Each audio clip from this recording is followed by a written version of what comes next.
안녕하세요. 저희 한우 예배 오신 여러분들 환영합니다. 오늘은 제가 혼자 잠깐 인트로를 하도록 하겠습니다. 여기가 저희 교회 오클랜드에 있는 교회 건물입니다. 알랍니다.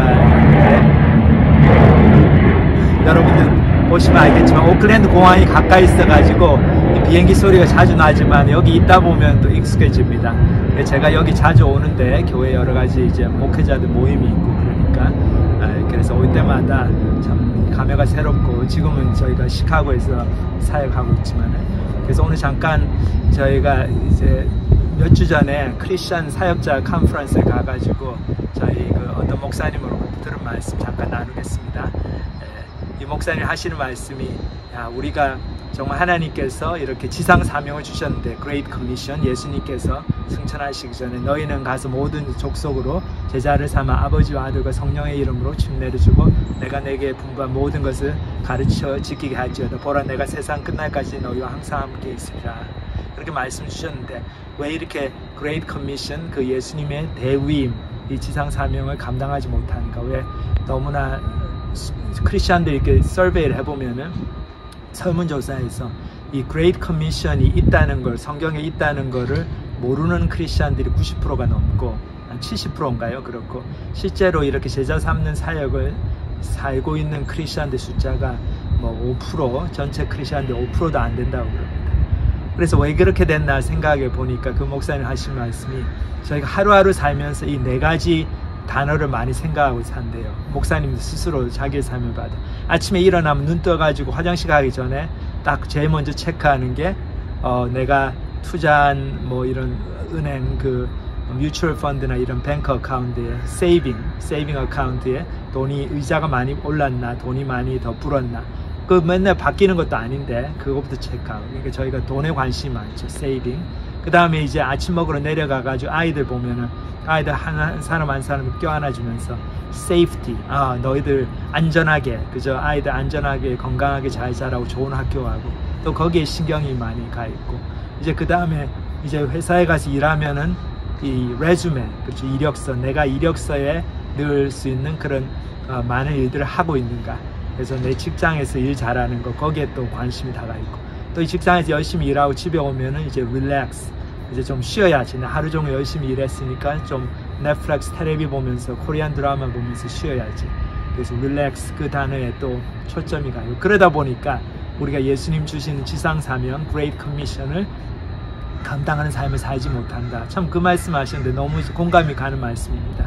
그래서 saving, safety, resume, relax 이 네 가지 단어들하고 저희들이 많이 씨름을 하면서 인생을 하루하루를 좀 하나님 말씀과 동떨어져서 사는데 저희들 이런 단어들을 기억을 할 때마다 좀 그거하고 싸우고 정말 영적으로 전투를 벌이고 그래서 저희들이 아무리 바쁘고 힘들고 또 아이들도 키워야 되고 또 돈도 벌어야 되고 그러지만은 그 속에서 정말 주님께 주신 지상사명 감당하는 삶을 계속해서 살 수 있도록 애를 써야 될 것 같습니다.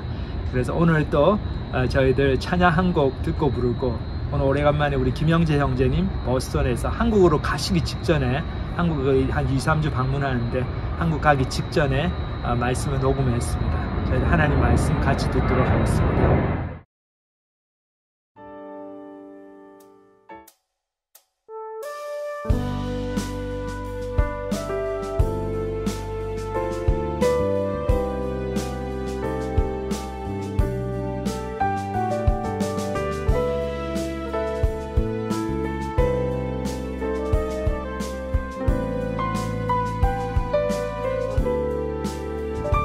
내가 매일 기쁘게 술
안녕하세요. 하나부 예배 오신 여러분 환영합니다. 또 한 주간 잘 지내셨는지요?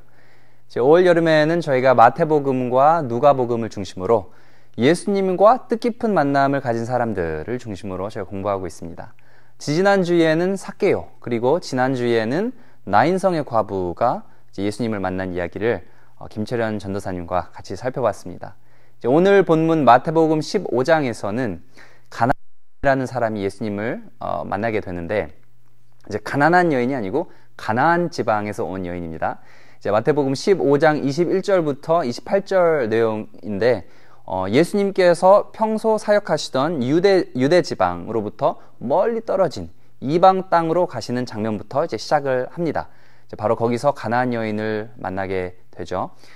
그리고는 얼핏 들으면 평소 예수님답지 않는 대화를 나누십니다. 이제 어떤 내용인지 저희가 오늘 본문 영상 통해 같이 읽도록 하겠습니다. 예수께서 거기서 나가사 두로와 시돈 지방으로 들어가시니 가나안 여자 하나가 그 지경에서 나와서 소리질러 이르되, 주 다윗의 자손이여, 나를 불쌍히 여기소서. 내 딸이 흉악하게 귀신 들렸나이다. 예수는 한 말씀도 대답하지 아니하시니 제자들이 와서 청하여 말하되, 그 여자가 우리 뒤에서 소리를 지르니 그를 보내소서. 나는 이스라엘 집에 잃어버린 양 외에는 다른 데로 보내심을 받지 아니하였노라. 여자가 와서 예수께 절하며 이르되, 주여, 저를 도우소서. 자녀의 떡을 취하여 개들에게 던짐이 마땅하지 아니하니라. 주여, 옳소이다마는 개들도 제 주인의 상에서 떨어지는 부스러기를 먹나이다. 여자여, 내 믿음이 크도다. 내 소원대로 되리라. 그때로부터 그의 딸이 나으니라. 네, 그러면 먼저 이제 한 구절씩 살펴보고 그 다음에 오늘 본문이 오늘 우리의 삶에 어떻게 적용이 되는지 같이 공부하겠습니다. 21절이었습니다. 예수께서 거기서 나가사 두로와 시돈 지방으로 들어가시니. 예수님께서 거기서 나가사라고 나와 있는데 어디서 나가셨다는 걸까요? 이것은 이제 바로 전 장면에서 어떠한 일이 일어났는지 저희가 알아볼 필요가 있습니다. 바로 전 장면, 이제 마태복음 15장 1절부터 20절까지는 예수님께서 바리새인과 또 서기관들과 한바탕 논쟁을 하셨습니다. 예수님과 제자들이 식사를 하기 전에 손을 씻지 않고 먹는 겁니다. 이를 본 바리새인들이 이 유대인들에게는 정말 중요한 이 정결 예식을 왜 지키지 않느냐고 나무라죠. 예수님과 제자들을. 그러자 예수님께서 반박하십니다. 입으로 들어가는 것이 사람을 더럽게 하는 것이 아니라 입에서 나오는 그것이 사람을 더럽게 하는 것이다. 그러니까 겉으로는 의로운 척, 정결 예식을 지키고 깨끗한 척 하면서 정작 자신 마음속에 들어있는 탐심과 죄는 보지 못하는 이 종교 지도자들에게 거의 면박이나 다름없는 말씀을 하신 것입니다. 이 배경을 기억하고 오늘 본문을 보면 좋을 것 같습니다. 본문 21절에 보니까 두로와 시돈 지방으로 들어가셨다고 나와 있습니다.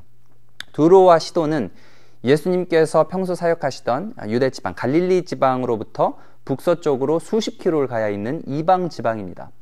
두로는 예루살렘으로부터 직선거리만 50km, 그리고 이제 거기서 40km를 더 가면 시돈입니다. 그러니까 결코 가까운 거리가 아니죠. 그런데 가셔서 어떤 일이 벌어졌는가? 22절이었습니다. 가나안 여자 하나가 그 지경에서 나와서 소리질러 이르되, 주 다윗의 자손이여, 나를 불쌍히 여기소서. 내 딸이 흉악하게 귀신 들렸나이다 하되. 가나안 여자가 등장합니다.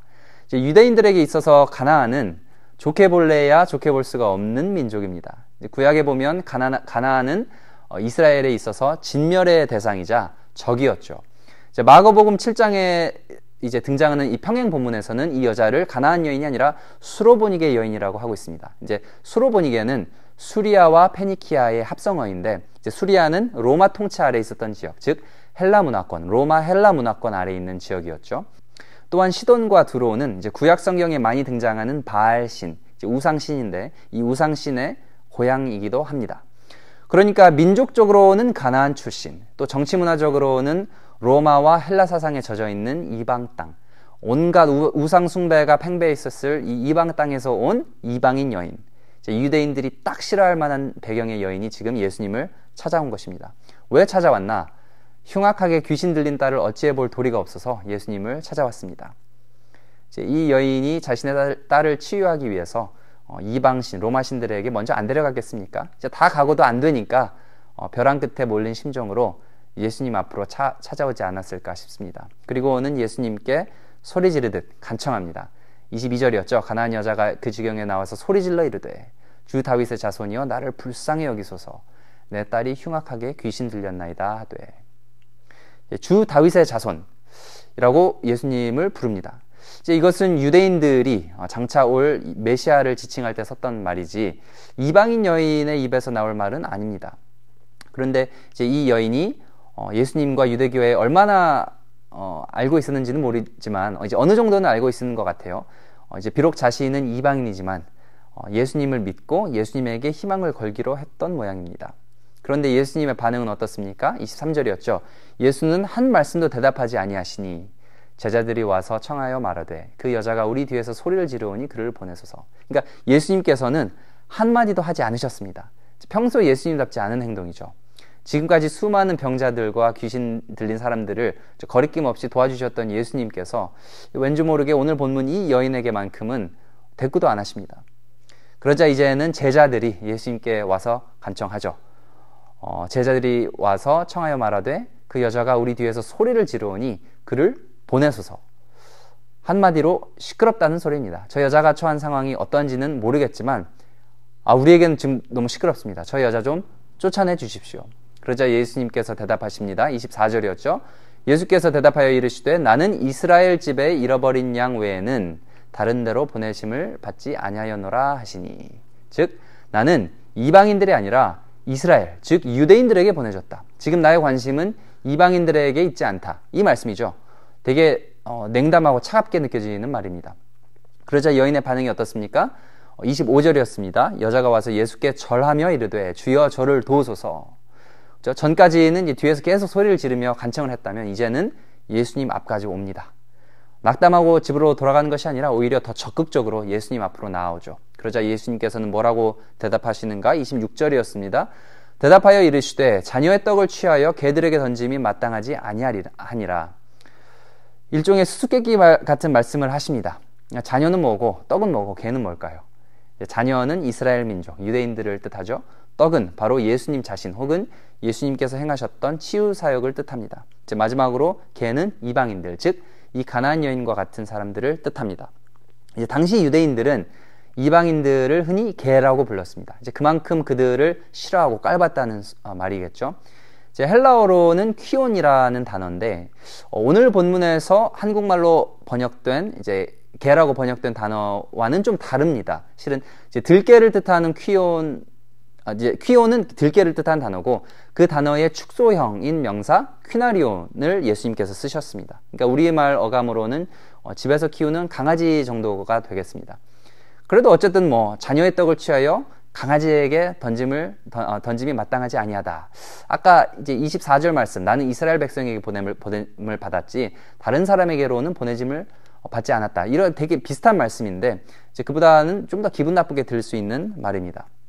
그러면 예수님께서는 왜 이 여인의 간청을 무시하시고 이렇게까지 냉담하게 그녀를 대했던 것일까요? 이제 이것을 이해하려면 일단 저희가 제자들의 행동에 초점을 맞출 필요가 있습니다. 아까 23절 살펴봤습니다.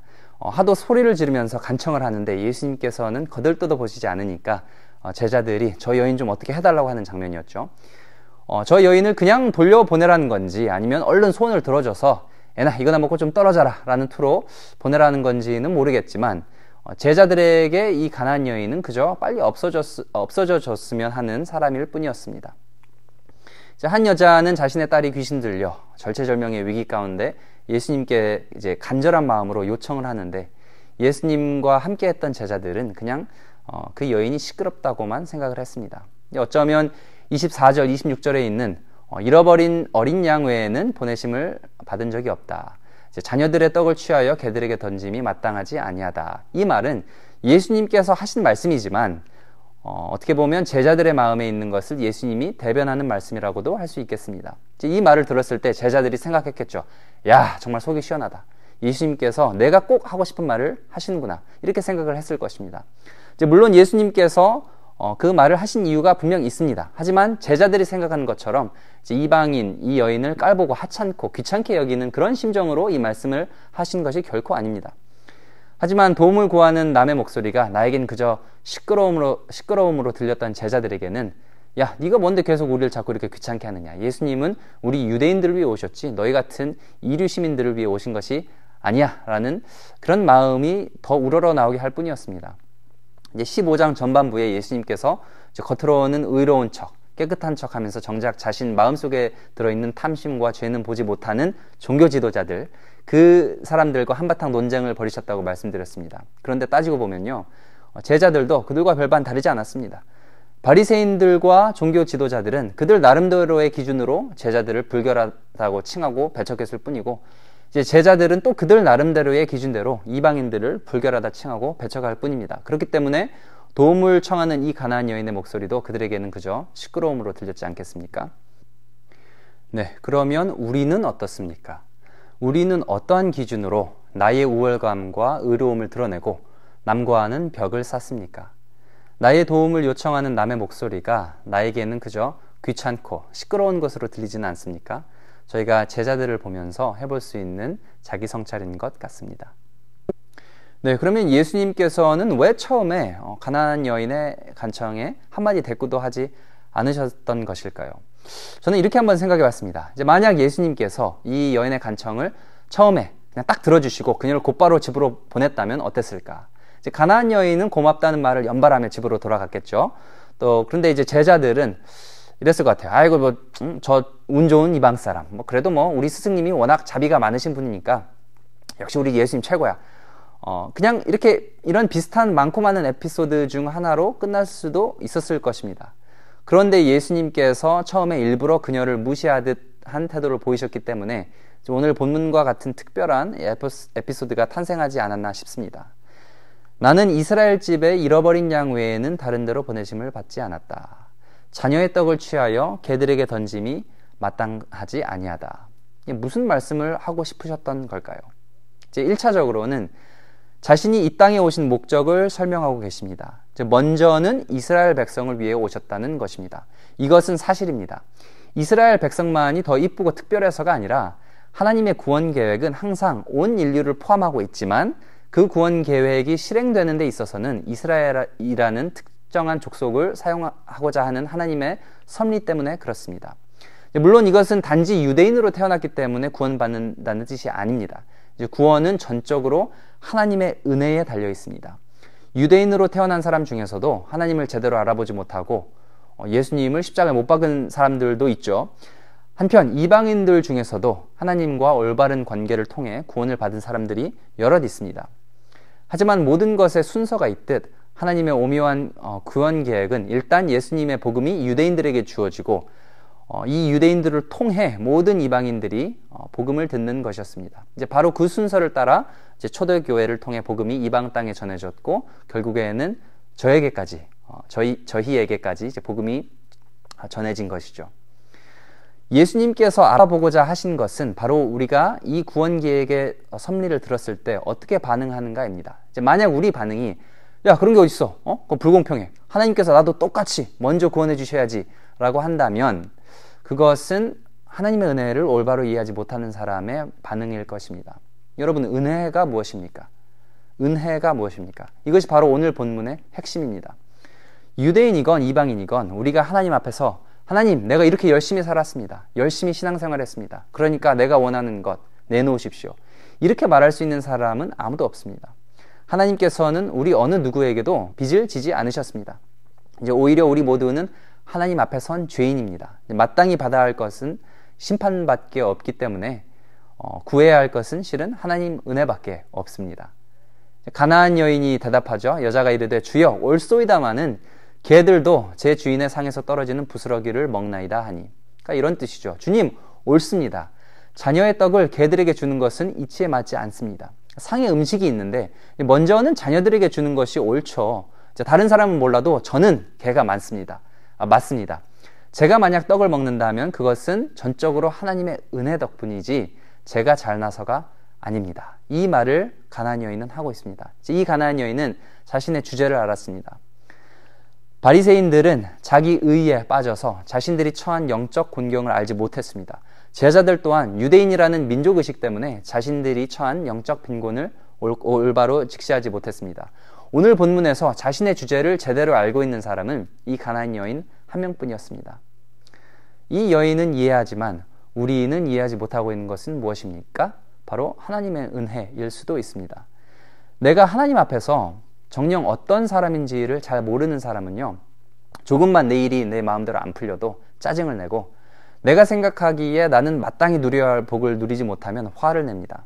한편 가나안 여인과 같은 사람은 하나님 앞에 하나님 옳습니다. 저의 인생은 하나부터 열까지 다 하나님께서 허락하신 것입니다. 이 진리를 볼 줄 압니다. 그리고는 거저주신 하나님의 구원에 감사할 줄 압니다. 그리고는 하나님의 자비와 은혜에 자신의 인생을 겁니다. 개들도 주인의 상에서 떨어지는 부스러기를 먹습니다.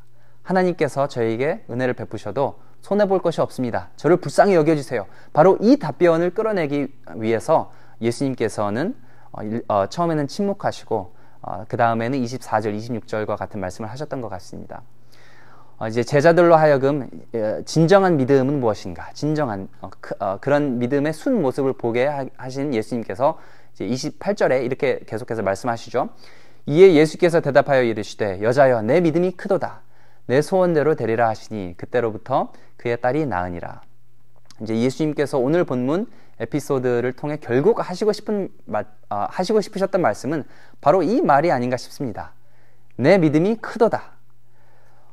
이 말을 들은 제자들 눈이 아마 휘둥그레졌을 것입니다. 예수님께서 누군가의 믿음을 칭찬하신 것은 실은 이전에 딱 한 번밖에 없었거든요. 이제 마태복음 8장에서 자신의 하인을 치료해달라고 온 로마 백부장의 믿음을 칭찬하신 것 외에 누군가의 믿음에 대해서 긍정적으로 말씀하신 적이 한 번도 없습니다. 실은 특히 제자들에게는 항상 야, 너 믿음이 왜 그 모양이냐, 왜 이렇게 작으냐, 이렇게 꾸지람만 하셨던 예수님께서 다른 사람도 아니고 이 이방 여인에게 내 믿음이 크도다 라고 하셨다는 것은 이 제자들에게는 절대 잊지 못할 사건이었을 것입니다. 아, 이것이 바로 큰 믿음이로구나. 하나님 생각하신 큰 믿음은 바로 이러한 것이로구나. 이것을 깨달았을 것 같아요, 이 제자들이. 믿음의 출발점은 나의 보잘것없음을 깨닫는 데 있습니다. 이제 바리새인들은 자신들이 왜 예수님을 필요로 하는지 깨닫지 못했죠. 제자들 또한 예수님의 지혜와 능력에 매료되어 그를 따르긴 했지만 자신들이 왜 예수님을 정말로 필요로 하는지는 아직 불완전하게만 알고 있었습니다. 하지만 이 가나안 여인은 자신이 정말 예수님 아니면 다른 희망이 없다는 사실을 잘 알고 있었고 오늘 본문을 통해 큰 믿음, 제대로 된 믿음이란 바로 이러한 믿음이라는 것을 저희에게 교훈하고 있습니다. 여러분의 믿음은 어떠십니까? 이 가나안 여인처럼 내가 마땅히 받아야 할 몫은 하나도 없습니다. 모든 것이 하나님 은혜입니다. 나를 돌봐주시고 자비를 베풀어 주세요. 이러한 믿음입니까? 아니면 당연히 하나님은 내 편이 되어야지. 내가 말씀도 듣고 똑바로 살려고 노력하는데 뭐 이러한 믿음입니까? 이제 오늘 본문 이렇게 공부했는데 이제 마무리 짓도록 하겠습니다. 이제 우리는 예수님의 말씀에서 이제 그분이 가나안 여자를 향하여 갖고 계신 그 본래의 뜻이 어디에 있는지를 알 수 있습니다. 이제 그것은 그녀에게 자비를 베풀지 않겠다고 거부하는 매정함이 아니라 하나님께서 하나님의 은혜와 자비를 겸손하게 하지만 끈질기게 원하는 자들이야말로 바로 큰 믿음을 갖고 있는 사람이라는 진리를 그녀에게도 깨우쳐 주시고 제자들에게도 깨우쳐 주시고 또한 이제 특히 가나안 여인 같은 경우는 그녀의 믿음 또한 덩달아 일으켜 주셨습니다. 요한복음 6장 37절에서 예수님께서 이렇게 말씀하셨죠. 아버지께서 내게 주시는 자는 다 내게로 올 것이요 내게 오는 자는 내가 결코 내쫓지 아니하리라. 여러분 이 말을 믿으십니까? 예수님께 오는 자는 결코 내쫓지 않으신답니다. 혹시라도 아직 예수님이 잘 안 믿어지시는 분이 계시다면 괜찮습니다. 아직 늦지 않았습니다. 지금이라도 기도해보는 것은 어떨까요? 예수님, 저의 영적 눈을 열어주세요. 이렇게요. 그죠? 저도 가나안 여인처럼 제 자신의 영적 빈곤함을 똑바로 직시하기를 원합니다. 아직 제 눈엔 잘 보이진 않지만 하나님께서 보여주시면 볼 줄로 믿습니다. 이러한 기도를 드리는 것이 실은 벌써 한 걸음 하나님을 향한 믿음의 그 걸음을 내딛는 것입니다. 그래서 꼭 아직 예수님을 믿기 힘들어 하신 분이 계시다면 이러한 기도 드려보는 것을 정말 예수님 이름으로 축원합니다. 네, 그러면 기도로 마치도록 하겠습니다. 하나님, 오늘 말씀 주심 감사합니다. 저희가 이 가나안 여인을 통해서 진정한 믿음, 큰 믿음이란 무엇인지 살펴보았습니다. 큰 믿음은 그저 우리가 많은 믿음을 갖고 있는 것이 아니라 우리 믿음의 대상, 예수님 하나뿐인 이 믿음의 대상에 우리의 온 희망을 거는 것입니다. 저희가 인간이 되어 내려오신 예수님, 그리고 우리의 죄를 위하여 십자가에 달려 돌아가신 예수님, 그리고 부활하여 우리에게 영생을 허락하신 이러한 예수님에게 우리의 모든 희망을 걸기를 원합니다. 자만스러운 거만한 태도로 하나님께 나아가는 것이 아니라 겸손한 마음, 정말 하나님의 은혜, 하나님의 자리 아니면 나는 아무것도 없습니다. 이러한 겸손한 마음으로, 가나안 여인과 같은 겸손한 마음으로 하나님 앞에 나아오기를 원합니다. 우리 마음에 아직 그런 마음이 들지 않는다면 하나님께서 우리에게 그런 마음을 주시면 됩니다. 우리가 그러한 기도를 드리면서 이번 한 주간도 정말 말씀으로 또 기도로 하나님 앞에 나아가기를 원합니다. 저희가 계속 이제 예수님과 뜻깊은 만남을 가진 사람들에 대해서 공부하면서, 성경 말씀 공부하면서 깨달아야 할 것이 정말 많은데 앞으로도 하나님 말씀 통해 우리에게 그것을 보여주셨으면 좋겠습니다. 오늘 말씀 주심에 감사합니다. 예수님 이름으로 기도드렸습니다. 아멘.